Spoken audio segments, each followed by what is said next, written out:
کہاوت تو آپ نے سنی ہوگی کہ اپنے دہی کو کوئی بھی کھٹا نہیں بتاتا۔ بات تو ایک دم صحیح ہے کہ کوئی بھی آدمی اپنی یا اپنے سے جڑی جو بھی چیزیں ہیں ان سب کی تعریف ہی کرتا ہوا نظر آتا ہے، برائی تو ہرگز نہیں کرتا۔ مگر دوستو مزہ تو جب آتا ہے جبکہ غیر بھی آپ کی تعریف کرے۔ دوستو اسلام ایک ایسا ہی مذہب ہے کہ جس کی تعریف صرف مسلمان ہی نہیں بلکہ غیر بھی کیا کرتے ہیں۔ آئیے ایسے ہی کچھ لوگوں کے قول یعنی ان کی باتیں جو قرآن کے بارے میں انہوں نے کہی ہیں ملاحظہ فرمائیں۔ دوستو آپ نے ڈاکٹر راڈویل کا نام تو سنا ہوگا۔ ڈاکٹر راڈویل نے اپنی کتاب دیوچائے قرآن میں لکھا ہے کہ قرآن میں ایک گہری سچائی ہے۔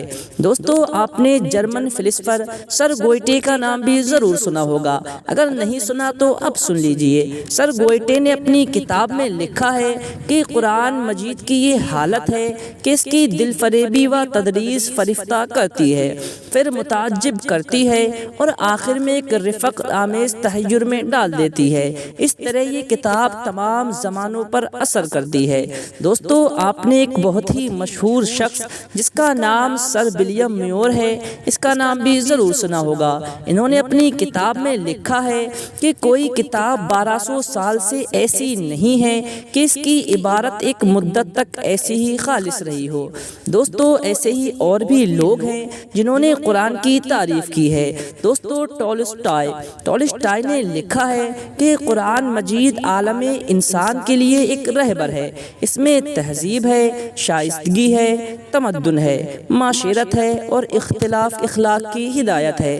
ان قاعدوں کے ساتھ ہی جب ہم اس بات پر غور کرتے ہیں کہ یہ کتاب ایسے وقت میں دنیا کے سامنے پیش کی گئی جبکہ ہر طرف آتش فساد کے شرارے بھڑک رہے تھے، خون خوری اور ڈاکہ زنی کی تحریک جاری تھی اور فحش باتوں سے بالکل پرہیز نہیں کیا جاتا تھا، اس کتاب نے ان تمام گمراہیوں کا خاتمہ کیا۔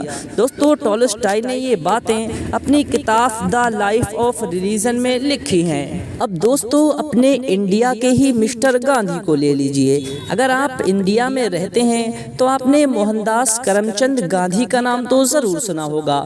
دوستو مسٹر گاندھی کہتے ہیں کہ مجھے قرآن مجید کو اسلامی کتاب تسلیم کرنے میں ذرہ برابر بھی تعامل نہیں ہے۔ دوستو انہوں نے اپنی کتاب ینگ انڈیا میں یہ بات موجود ہے۔ پنڈت شانتارام نے لکھا ہے کہ قرآن مجید کی تعلیمات نہایت عام فہم اور انسان کی فطرت کے مطابق ہے۔